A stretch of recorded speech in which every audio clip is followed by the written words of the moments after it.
അതേപോലെ തന്നെ നമ്മുടെ ജാസ് തട്ടുകടയിൽ നിന്നൊരു നല്ല ചായയിൽ നിന്നവിടെ നമ്മുടെ ഒരു തുടക്കം. പലരും എന്നോട് ചോദിക്കുന്ന ഒരു ചോദ്യമാണ്, മസ്കറ്റിൽ പ്രോപ്പർ നമ്മൾ എവിടെ താമസിക്കണം എന്നുള്ളത്.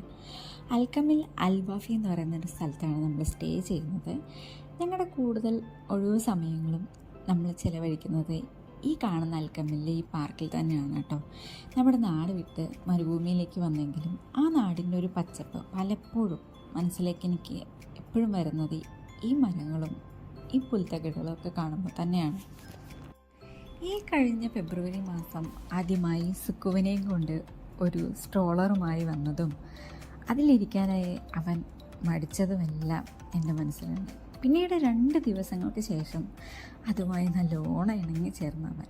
ബൈ ദ ബൈ, ഞാൻ പറഞ്ഞു വന്നത് നമ്മുടെ പയ്യനങ്ങ് വളർന്നു.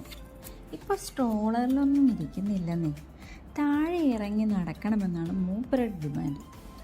എന്നാൽ പിന്നെ അങ്ങനെ ആവട്ടെ എന്ന് ഞങ്ങളും. ഒരു കുതിരപ്പുറത്ത് കയറിയ മട്ടാണ് മൂപ്പർക്ക്. ഹൈവ, അങ്ങനെ സുക്കൂനൊരു കൂട്ട് കിട്ടിയപ്പോൾ അതൊരു ഗ്രൗണ്ടായി, ഗോൾ പോസ്റ്റുകളായി, പിന്നെ ഫുട്ബോളായി, ഗോളായി, പിന്നെ ഒരു കോച്ചിനെ കിട്ടി. അങ്ങനെ പിന്നെ വീട്ടിൽ പോകാൻ ലാസ്റ്റ് കരച്ചിലായി. അവസാനം സുക്കൂൻ ആയുധങ്ങളൊക്കെ എടുത്ത് നമ്മൾ കൂട്ടിക്കിട്ടി പറക്കി കൂട്ടുന്നതാണോ കേട്ടോ ഈ കാണുന്നത്.